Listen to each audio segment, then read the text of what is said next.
दोस्तों आज के टाइम में ज्यादातर लोगों की सोच कुछ इस तरह की हो चुकी है कि भाई हमारी जिम्मेदारी थी एक अच्छी डिग्री लेना, अपनी पढ़ाई पूरी करना और अब हमें एक अच्छी जॉब देने की जिम्मेदारी किसी दूसरे इंसान की है या किसी दूसरी संस्था की है, चाहे वो हमारे देश की गवर्नमेंट हो या फिर कोई प्राइवेट कंपनी। अगर अब हमें कोई नौकरी नहीं मिलती है तो उसके लिए जिम्मेदार हम नहीं बल्कि वो लोग हैं। तो यार अगर आपकी भी सोच कुछ इस तरह की है तो आप इस वीडियो को यहीं पर छोड़ के जा सकते हो। लेकिन भाई यदि आप एक ऐसे इंसान हो जो कि ये मानता है कि भाई जिस तरह से मैंने अपनी खुद की एजुकेशन कंप्लीट करी उसी तरह से आगे मेरा फ्यूचर कैसा होगा, मैं कौन सा काम करूंगा, मैं कितना पैसा कमाऊंगा या फिर मैं कैसी लाइफ जीऊंगा, ये पूरी जिम्मेदारी मेरी खुद की है। ये सब कुछ मैं खुद डिसाइड करूंगा, ना कि कोई और इंसान। तो भाई अगर आप कुछ इस तरह का माइंडसेट रखने वाले इंसान हो तो इस वीडियो को दिया हुआ आपका टाइम एक नॉर्मल टाइम नहीं बल्कि आपका गोल्डन टाइम हो सकता है, क्योंकि आज मैं आपके साथ 5 ऐसे बिजनेस आइडियाज शेयर करने वाला हूं जिनमें ना के बराबर इन्वेस्टमेंट लगेगा। और ये सभी बिजनेस आइडियाज बस हवा में बोली हुई बातें नहीं है, ये बिजनेस ऐसे है जो कि मैंने खुद अपने कुछ दोस्तों को और अपने कुछ जानकारों को करते हुए देखा है और देखते ही देखते बहुत आगे जाकर एक अच्छा खासा पैसा कमाते हुए भी देखा है। और यार हो सकता है इन 5 बिजनेस आइडियाज में से कोई एक आइडिया आपको बहुत ज्यादा पसंद आए, जिसे देखकर आपको भी लगे कि हाँ ये मैं ट्राई कर सकता हूँ। इसलिए आज के हमारे इस वीडियो को बिना स्किप किए पूरा देखना। तो चलो यार शुरुआत करते हैं हमारे पहले बिजनेस आइडिया से। Number 1, clothing. दोस्तों मेरे एक बहुत ही नजदीकी दोस्त है जिन्होंने मुझे इस बिजनेस आइडिया के बारे में बहुत अच्छे से समझाया। उन्होंने इस बिजनेस की शुरुआत अपने घर की एक शादी से करी थी और उसके बाद उन्हें इस बिजनेस में इतना ज्यादा प्रॉफिट नजर आया कि आज 2 साल बाद उनकी खुद की 3 बड़ी दुकानें हैं और वो मंथली लाखों रुपए कमाते हैं। दोस्तों सबसे पहले हम उनके द्वारा बताई गई इस छोटी सी जर्नी को बिल्कुल शॉर्ट में समझते हैं। उन्होंने मुझे बताया कि 2 साल पहले उनकी एक कजन की शादी थी और इत्तेफाक से उनके एक जानकार के बहुत अच्छी कपड़ों की शॉप भी थी। वो अपनी कजन को आउटफिट दिलाने के लिए उसी शॉप पर लेकर जाते हैं। क्योंकि शॉप अच्छी थी तो उनकी कजन को वहां बहुत सारे कपड़े पसंद आए और जान पहचान की वजह से एक अच्छा खासा डिस्काउंट भी मिला। जब वो घर गए तो बाकी रिश्तेदारों को भी उनके सभी आउटफिट्स काफी ज्यादा पसंद आए और उन्होंने भी वहां से कपड़े खरीदने की इच्छा जताई। मेरे दोस्त ने कॉल करके दुकानदार से बात करी तो दुकानदार ने खुश होते हुए बोला कि आप हमारे यहाँ से जितनी ज्यादा आउटफिट्स बिकवाते हो तो हर आउटफिट पर आपको भी मैं कमीशन दूंगा। कमीशन की बात सुनकर उन्हें हंसी आई। उन्हें लगा कि शायद 1-2 हजार रुपए का लालच दिया जा रहा है। उन्होंने भी मजाक मजाक में हाँ बोल दिया। लेकिन जब खरीदारी कंप्लीट हुई, कई सारे रिश्तेदारों ने वहां से कपड़े खरीदे तो उनका टोटल कमीशन बना था 60,000 रुपए। ये देखकर उन्हें समझ आया कि इस बिजनेस में कितना ज्यादा प्रॉफिट है और यही से शुरुआत हुई उनके क्लोथिंग के बिजनेस की। उन्होंने कुछ दिनों तक अपने उस जानकार की शॉप से कमीशन के रूप में पैसे कमाए और बाद में खुद की शॉप खोल ली और आज की डेट में उनकी खुद की 3 बड़ी दुकानें हैं जहां से वे लाखों रुपए कमाते हैं। तो जो भी लोग इस बिजनेस की शुरुआत करना चाहते हैं वो शुरू में कमीशन पे कपड़े बिकवा कर अपने रिलेटिव्स में या अपने सोशल मीडिया प्लेटफॉर्म पे प्रमोट करके काम कर सकते हैं और टाइम के साथ साथ जैसे जैसे बिजनेस की पकड़ आने लगे, अच्छे कस्टमर्स बन जाए, उसके बाद वो अपना खुद का बिजनेस स्टार्ट कर सकते हैं। और अब आता है हमारा दूसरा business, number 2, old bikes and old car selling business. दोस्तों ये बात हम सभी अच्छे से जानते हैं कि आज के टाइम में हर एक इंसान को एक 2 व्हीलर या एक 4 व्हीलर की जरूरत जरूर से होती है। बिना व्हीकल के सर्वाइव करना बहुत ज्यादा मुश्किल हो चुका है। आज मजदूरी करने वाले आदमी से लेकर एक बहुत बड़े बिजनेसमैन को भी अपने घर से ऑफिस और ऑफिस से घर जाने के लिए एक व्हीकल होना कंपलसरी है। तो इसीलिए ये हमारी लिस्ट का दूसरा बिजनेस आइडिया है। ये बिजनेस आइडिया मेरे एक दोस्त जिनसे मैंने अपनी खुद की कार खरीदी उनसे मिला। जब मैंने कार खरीदने के बारे में सोचा तो मैंने कई जगह कार्स के बारे में देखना शुरू किया, क्योंकि मुझे अपनी पहली कार एक सेकेंड हैंड कार चाहिए थी। और यकीन मानिए एक सेकेंड हैंड कार अच्छी कंडीशन में ढूंढना उतना ही मुश्किल है जितना एक घास के ढेर में से सुई को ढूंढना। कुछ महीनों की रिसर्च के बाद जब मुझे एक अच्छी कार नहीं मिल पाई तो मैंने नई कार लेने का डिसीजन लिया। लेकिन मैं उतना पैसा एक कार के पीछे नहीं लगाना चाहता था, इसलिए मैं कुछ महीने और रिसर्च करने के लिए रुक गया। और उसी बीच मेरी मुलाकात हुई एक 23 साल के लड़के से जिनका ओल्ड कार सेलिंग का बिजनेस था। उन्होंने मुझे एक अच्छी कार खरीदने में मदद करी और उनसे काफी अच्छी दोस्ती भी हो गई। जब मैंने उनसे उनकी मंथली इनकम के बारे में पूछा तो उन्होंने बताया 2 से 3 लाख रुपए महीना, जो कि केवल एक दुकान से 23 साल की उम्र में कमाना वाकई में एक बहुत बड़ी बात होती है। फिर मैंने उनसे उनकी इस जर्नी के बारे में पूछा। उनकी जर्नी काफी शानदार थी।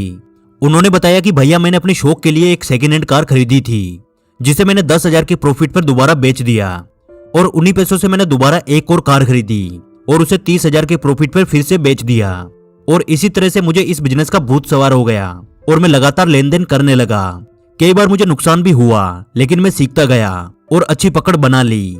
और आज 2 साल बाद मेरा खुद का ये सेकेंड हैंड कार बाजार है, जहां मैं हर महीने कई कार्स खरीदता और बेचता हूँ और मंथली लाखों रुपए बनाता हूँ। तो यार, यदि आप भी कोई ऐसा बिजनेस करना चाहते हैं तो आप शुरुआत 2 व्हीलर या 4 व्हीलर से भी कर सकते हैं। बस आपको इस फील्ड में खुद को एक पक्का खिलाड़ी बनाना होगा। उसके बाद आप लाखों रुपए महीना कमा सकते हैं। तो दोस्तों, जैसा कि मैंने आपको शुरुआत में बताया कि इन 5 बिजनेस आइडियाज में से हो सकता है कोई एक बिजनेस आइडिया आपको बहुत अच्छा लगे, इसलिए बचे हुए 3 बिजनेस आइडिया भी बहुत कमाल के हैं, तो उन्हें भी जरूर से सुनना। तो यार, अब आता हमारा तीसरा business idea, number 3, mobile and laptop repair shop. दोस्तों, इस बात को बोलने की बिल्कुल भी जरूरत नहीं है कि आज के टाइम में हमारा मोबाइल हमारी लाइफ का एक बहुत ही इंपॉर्टेंट पार्ट बन चुका है। हर इंसान को जैसे आज जिंदा रहने के लिए रोटी, कपड़ा, मकान चाहिए, उसी तरह से आज के टाइम में आगे बढ़ने के लिए मोबाइल और लैपटॉप हमारी लाइफ का सबसे अहम हिस्सा बन चुका है। आप खुद सोच कर देखिए, आप लास्ट बार अपने मोबाइल के बिना कितने घंटे दूर रहे होंगे, और क्या कभी आपका मोबाइल खराब हुआ है? अगर हुआ है तो आप याद कीजिए कि आप उस मोबाइल को किसी भी कीमत पे ठीक करवाने के लिए तैयार थे, क्योंकि इसमें आपका बहुत ही इंपॉर्टेंट डाटा था और आपकी पर्सनल चीजें थी जिन्हें शायद आप कभी भी खोना नहीं चाहते। तो यही से हमारा बिजनेस नंबर 3 निकल कर आता है। आप इस बिजनेस की शुरुआत करके महीने के 50,000 से 1 लाख रुपए तक आराम से कमा सकते हैं। शायद आपको इस बात पे यकीन नहीं होगा, तो आप अपने शहर की एक अच्छी मोबाइल रिपेयर शॉप पर जाकर उनसे ये पता कर सकते हैं कि वे आज की डेट में कितना कमाते हैं। इस बिजनेस की शुरुआत करने के लिए आपको कुछ टाइम खुद की स्किल पे काम करना होगा, और उसके बाद आप चाहे तो कुछ लोगों की टीम बनाकर इस बिजनेस को एक बड़े लेवल पर कर सकते हैं और महीने के लाखों रुपए आराम से कमा सकते हैं। और अब आता हमारा चौथा business, number 4, rental property business. दोस्तों, इस बिजनेस में देखा जाए तो सिंपल सा मॉडल है कि आपके पास कोई प्रॉपर्टी है जिसे आप रेंट पे देते हो और वहां से आपको पैसा मिलता है। जिन भी लोगों के पास खुद की प्रॉपर्टी है वो इस बिजनेस से काफी अच्छा पैसा बना रहे हैं। लेकिन अब बात आती है उन लोगों की जिनके पास खुद की कोई प्रॉपर्टी नहीं है, लेकिन वो इस बिजनेस से पैसा कमाना चाहते हैं। तो यार, अब मैं जो बोलने वाला हूँ वो उन्हीं लोगों के लिए है। तो यार, हाल ही में मैं अपने एक दोस्त से मिला जो पहले होटल को रेंट पर लेकर उन्हें चलाया करता था, और आज भी वो कुछ इसी तरह के बिजनेस मॉडल पे काम करता है और वहां से अच्छा खासा पैसा कमाता है। उसने मुझे बताया कि जब वह होटल को रेंट पे लेता था और फिर उसे चलाने के लिए उसे और भी कई चीजों पे पैसा इन्वेस्ट करना पड़ता था, जैसे होटल में काम करने के लिए अच्छे वेटर्स रखना, अच्छा फर्नीचर लाना, मैनेजमेंट करना और भी कई सारी चीजें, जिससे कि उसको उतना प्रॉफिट नहीं मिलता था। लेकिन अब वह अपने शहर की बड़ी कॉलेजेस के पास घरों को रेंट पर लेता है और उन्हें पीजी की तरह यूज करता है।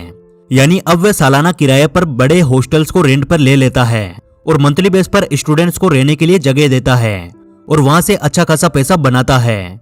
इस तरह के बिजनेस मॉडल में ना आपको अपनी खुद की प्रॉपर्टी चाहिए और ना ही आपके पास बहुत सारा पैसा होना चाहिए। बस आपको एक सही जगह की समझ होना और वहां पर एक सही प्राइस में हॉस्टल रेंट पर लेने की नॉलेज होनी चाहिए। अगर आप इस तरह की जगह पे रहते हो जहां आसपास बहुत सारी कॉलेजेस और फैक्ट्रीज है, तो आप इस बिजनेस आइडिया पे काम करके लाखों रुपए कमा सकते हैं। और अब आता हमारा आखिरी और 5वां business, number 5, drop shipping business. दोस्तों, ये बिजनेस खासकर उन लोगों के लिए है जो बड़ी सिटी में रहते हो या फिर वो एक विकसित शहर के आसपास रहते हो, यानी एक ऐसी जगह जहां अमीर लोग या पैसे वाले लोग ज्यादा रहते हो। इस बिजनेस में आपको अपनी खुद की शॉप खोलकर कोई प्रोडक्ट स्टॉक करने की बिल्कुल भी जरूरत नहीं है। इस बिजनेस में करना ये होता है कि बहुत से लोग जो खुद से अपने घर का सामान खरीदने में अपना टाइम बर्बाद नहीं करना चाहते, उनसे ऑर्डर लेना होता है और एक सही टाइम पर उनके घर तक वो सामान पहुंचाना होता है। अब कई सारे लोगों के माइंड में ये सवाल आ सकता है कि भाई कौन ऐसा होगा जो हमसे अपने घर का सामान मंगवाएगा। तो दोस्त, यकीन मानिए, आज के टाइम में हर इंसान फ्री रहना चाहता है, या फिर यूं कह लीजिए जो उन्हें इस भागदौड़ भरी जिंदगी में फ्री टाइम मिलता है उसे अपने घर के सामान खरीदने में बर्बाद नहीं करना चाहता। और यही वजह है इस बिजनेस की डिमांड आज बड़े शहरों में तेजी से बढ़ने लगी है। कई सारे लोग आज इस बिजनेस से काफी अच्छा प्रॉफिट बनाते हैं। आज डिजिटल टाइम है जिसमें आप अपनी एक ऐप बनवा सकते हैं जिसमें आपके कस्टमर्स आपको अपनी जरूरत की चीजें ऑर्डर करेंगे और आपकी टीम अपने नजदीकी मॉल या मार्केट से चीजें खरीद कर एक सही टाइम तक उन तक पहुंचाएगी। और यकीन मानिए, एक टाइम बाद यदि आप इस बिजनेस में अच्छी पकड़ बना लेते हो तो ये बिजनेस आपको लाखों रुपए महीना प्रॉफिट बनाकर दे सकता है। तो यार, ये थे हमारे आज के 5 बिजनेस आइडियाज। आपको इनमें से कौन सा सबसे बेस्ट लगा कमेंट करके जरूर बताना। और आप एक नौकरी करना चाहते हैं या फिर आप अपना खुद का बिजनेस करना चाहते हैं ये भी कमेंट बॉक्स में लिखकर जरूर से बताना। आज की वीडियो से कुछ नया सीखने को मिला तो यार वीडियो को लाइक करना, क्योंकि आपके एक लाइक से हमें और वीडियोस बनाने का मोटिवेशन मिलता है। और हमारे साथ हमेशा ऐसे ही जुड़े रहने के लिए आप हमारे चैनल द योगी को सब्सक्राइब कर लीजिए। जल्दी मिलेंगे अगली वीडियो में।